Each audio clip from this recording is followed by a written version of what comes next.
පුතාලා අයබෝවන්. හරි. පොදු පරීක්ෂණ විෂයට චූටි සපෝට් එකක් මගේ. පොදු පරීක්ෂණ විෂයට පොඩි රෙකෝඩින් දෙකක් විදිහට ඔයාලට රෙකෝඩින් දෙකක් එවනවා. ඒකේ පළවෙනි කොටසේ සාමාන්‍ය දැනීම හා සම්බන්ධ පුටි දේවල් ටිකක් ටච් කරන විතරයි මීට වඩා ඕන තරම් දේවල් අහන්න පුළුවන්. පොදු පරීක්ෂණ විෂයේදී ඔයාට ප්‍රශ්න 10ක් උපරිම 12ක් එයි. කාලීන තොරතුරු වලින් සාමාන්‍ය දැනීමෙන් එව්වා 2026 සහ 2025 අග දේවල් තමයි ගොඩක් කලාවට අහන්නේ. ඉතින් මම දේවල් ටිකක් තෝරගත්තා. ඔයාගේ අවධානය යොමු කරනවා මේ වගේ දේවල්ට.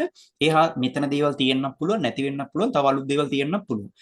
විනාඩි කිහිපයක් අරන් මේක බලන්න සාමාන්‍ය දැනීම හා සම්බන්ධයෙන් ටිකක් ඔයාලා හිතනවා වගේ අර නගරේ අග නගරේ මොකක්ද මේ වගේ ලේසි දේවල් අහන්නේ චුට්ටක් අමුතු පැතිවලින් තමයි අහන්නේ. එනිසා මම එහෙම පැති කිහිපයක් තෝරගෙන දේවල් ටිකක් ලියාගත්ත මෑත කාලේ විච්ච දේවල් ටික. හැබැයි මෙතන බොහොම පොඩ්ඩයි තියෙන්නේ 20ක් වගේ පොඩි ප්‍රමාණයක් තමයි තියෙන්නේ. මේ 20ට වඩා වැඩියෙන් දේවල් අහන්න පුළුවන්. ආට ටච් එක යන්න මෙතන දෙයක් අහන්න පුළුවන්. 2026 අවුරුද්දේ විච්ච කාලීන තොරතුරු දිහා බලද්දී 2026 කාන්තා ක්‍රිකට් ලෝක ශූරතාවයක් තිබ්බා. ඒක තිබ්බේ රට තමයි එංගලන්තේ තමයි මැච් ටික තිබ්බේ. ඒ කියන්නේ සත්කාරකත්වයේ දුන්නේ එංගලන්තේ. ඒක ශූරතාවයේ දින්නේ ඕස්ට්‍රේලියා ක්‍රිකට් කණ්ඩායම. අනුශූරතාවයේ හම්බුනේ කාටද? එංගලන්තෙටම තමයි. කාන්තා ලෝක ක්‍රිකට් ශූරතාවයේ 2026 අවුරුද්දේ. 2026 අවුරුද්දේ AI කෘත්‍රිම බුද්ධිය හා සම්බන්ධ සමුළුවක් පැවැත්වුවා. ඒකට අපේ ජනාධිපතිතුමාට එන්න කියලා තිබ්බා. යත්තියා මේක පවත්වපු රට තමයි ඉන්දියාව. නරේන්ද්‍ර මෝඩි හිම ඇවිල්ලා මේක කතා කරා. නිර්ුවක් මානවයා මනුසත් උයන වගේ ලෝක ප්‍රසිද්ධ කෘති නිර්මාණය කරපු බයොලොජි හා සම්බන්ධ ජීව විද්‍යාව හා සම්බන්ධ ප්‍රසිද්ධ ලේඛකෙක් හිටියා. ඒ ලේඛකයා 2026 අවුරුද්දේ මැරුණා. එසේ එයාගෙන අහන්න පුළුවන් එයා එන ප්‍රසිද්ධ ලේඛකෙක් විද්‍යා ප්‍රබන්ධ කතා ලියපු කෙනෙක්. එයාගේ නම ඩෙස්මන්ඩ් මොරිස්. එංගලන්ත ජාතිකයෙක් එයා. ඩෙස්මන්ඩ් මොරිස් 2026 මැරුණේ. යා නැති උනේ ජනවාරි මාසේ. 2026 අවුරුද්දේ වියට්නාමේ ජනාධිපති ලංකාවට ආවා. එයාගේ නම ටොලාම්. වියට්නාමේ ජනාධිපති ලංකාවට ආවා. එයාගේ නම ටොලාම්. ඒ වගේම ඔය ලංකාවේ සුළං විදුලි බලාගාරයක් මන්නාරමේ හැදුවා. වින්කැප් මැනා කියලා කියන්නේ ඒකට. වින්කැප් මැනා. ඒකේ මෙගාවොට් 20ක ධාරිතාවක් විදුලි නිෂ්පාදනය කරන්න පුළුවන් කියලා තමයි කියන්නේ. මෙතන මම නමක් විදිහට කලීඩාෂියා කියලා. කලීඩාෂියා කියලා කියන්නේ බංග්ලාදේශයේ හිටපු අගමැති සමහරවිට බංග්ලාදේශයේ හිටපු ජනාධිපතිවරුන් දෙන්නගෙන් අගමැතිවරුන් දෙදෙනෙක්ගෙන් එක්කෙනෙක් කලීඩාෂියා කියලා කියන්නේ. එයා 2026 අවුරුද්දේ මැරුණා. හරිද? එයා 2026 අවුරුද්දේ මැරුණා අගමැතිතුමිය. එයා ගැන අහන්න පුළුවන්. ඒ වගේම ඒත් එක්කම තව නමක් කියවෙනවා මේ ෂීක් හසීනා කියලා. ඒ අගමැතිතුමිය තාම ඉන්නවා. එයා අරගලයකින් බංග්ලාදේශයේ එළවපු අගමැතිතුමිය. එයා ළඟදී හිටපු එක්කෙනා. එයා නෙවෙයි. ඊට කලින් හිටපු අගමැතිතුමියා කලීඩාෂියා කියලා එක්කෙනෙක් මැරුණා. බංග්ලාදේශය තමයි රට.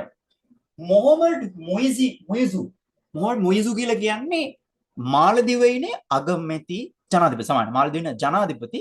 එතුමා ලංකාවට ආවා. ඒ නිසා එයාගේ නමත් මතක තියාගන්න. මෝල්ඩීව්ස් වල ජනාධිපති.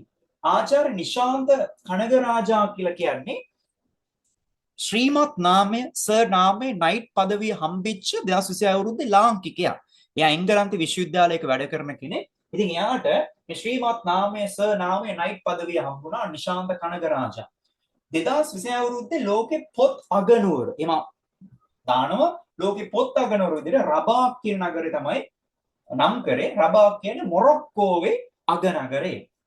එරාන් වික්‍රමරත්න සහ ශම්මි කියලා නමක් කියලා තියෙනවා. එරාන් වික්‍රමරත්න තමයි ලංකාවේ මේ වෙනකොට ක්‍රිකට් තේරීම් කමිටුවේ සභාපති. කලින් එක්කෙනා තමයි ශම්මි. මතකද ශම්මි එළවලා එරාන් ගෙනාවා. 2024 අවුරුද්දේ ජනසංගණයට අනුව ළමා ජනගහනය 20.7ක් ඉන්නවා 100ට. අඩු වෙලා සෑහෙන්න. වැඩිහිටි ජනසංඛ්‍යාව 18%යි. ඒක සෑහෙන වැඩි වෙලා කලින් අවුරුද්දේ 14ක් විතර. ඒක 18 වගේ වෙලා තිනවා මේ සංගණයට අනුව. සඳගමන ගැන අහන්න පුළුවන්. සඳගමන ගියේ කලින් නතර කරලා සඳගමනට අවුරුදු 54කට පස්සේ තමයි ඒ ගියපු යානේ ඔරායන් යානය ඒ නම් කරා ආටිමිස් 2 කියලා. ආටිමිස් 2. ඒකට ගියා 4 දෙනෙක් 3 දෙනෙක් පිරිමි කට්ටිය, එක්කෙනෙක් ගෑනු කෙනෙක්, රීඩ් කියලා කෙනෙක් ගියා, වික්ටර් කියලා කෙනෙක් ගියා, ජෙරම් කියලා කෙනෙක් ගියා. ක්‍රිස්ටිනා කියන ගෑනු කෙනා ගියා මේකට. ප්‍රසන්න විතානගේ කියන්නේ ලංකාවේ චිත්‍රපටි අධ්‍යක්ෂකවරේ. එතුමා විශේෂ වෙන්නේ 2026 රුසියාවේ තිබ්බා චිත්‍රපටි සම්මාන උළෙලක්. ඒකෙදි මෙයාට සම්මානයක් හම්බුණා ප්‍රසන්න විතානගේ.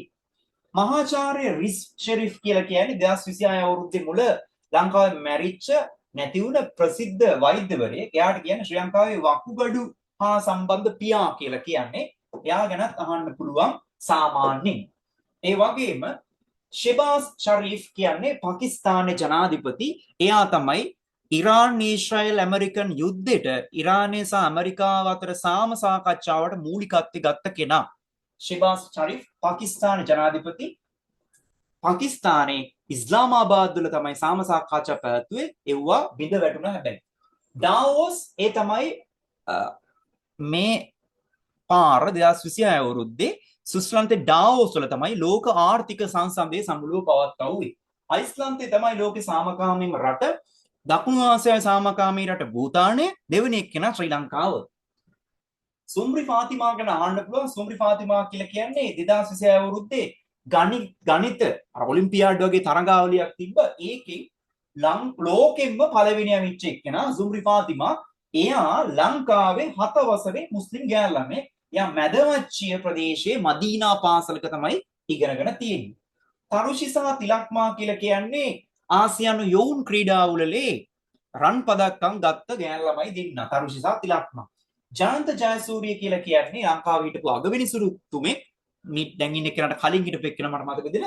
එයා තමයි එක්සත් ජාතීන්ගේ ශ්‍රී ලංකාවේ නිත්‍ය නියෝජිතයා.